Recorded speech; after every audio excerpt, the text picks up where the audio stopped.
Agidaw! Hello everyone! Here again.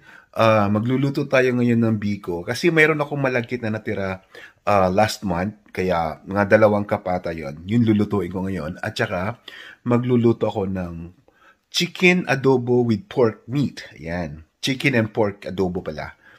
Yan ang lulutuin ko for dinner ngayong para ngayong gabi.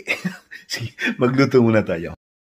Ayan na nga, nakapagluto na ako ng biko. Yan, halu-haluin lang muna. Hindi ko na napakita paano gumawa ng latik. Basta yun na yun. Nyug lang at saka kakanggata at saka yung sukal, yun lang. Tapos yung medyo sticky na siya, saka ko nilagay yung sinaing kong malagkit. Yan, halo-halo hanggang naging yung malagkit talaga siya, yung didikit na siya sasama na siya sa paghalo. Para mas masarap, hindi yung buhaghag or yung naghihiwa-hiwalay. Yan, nagisa na rin ako ng bawang at sibuyas kasi magluluto ako ng chicken pork adobo. Yan. So, isang kotsa muna natin. Tapos, tatakpan natin para pumasok yung lasa ng mga ingredients dyan. Yan, hinalo-halo ko pa rin yung aking biko. Mayroon malapit na ito matapos.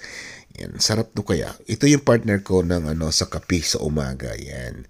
So, ang dami kong nilutong adobo at saka biko. Ito ay mga ilang araw ko rin itong makakain. Ilalagay ko lang to sa ref para hindi siya mapanis.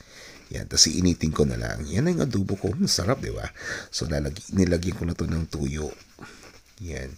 Hindi ko na rin pinakita. Yan may tuyo na, di ba? Yan. So, yan ang ko. Yan yung aking recipe for dinner. Yan. Ito naman yung panghimagas ko yung biko na yan. Ayun na nga. Tapos na tayo nagluto ng biko at saka adobo. Yan ay good for how many days ko yan na pagkain. Isahang luto lang. Ito na yung luto ko. Ayan na ang biko. At ito na rin yung adobo, halo, manok at saka chicken. Ay, manok at saka chicken. Manok at saka baboy. Yan, karning manok at saka karning baboy. Yan, hinihintay ko na lang yung yung rice na maluto. Tapos maghahaponan na ako. Dinner ko yun. Kasi kanina nag-lunch ako ice cream lang at saka yung sliced bread.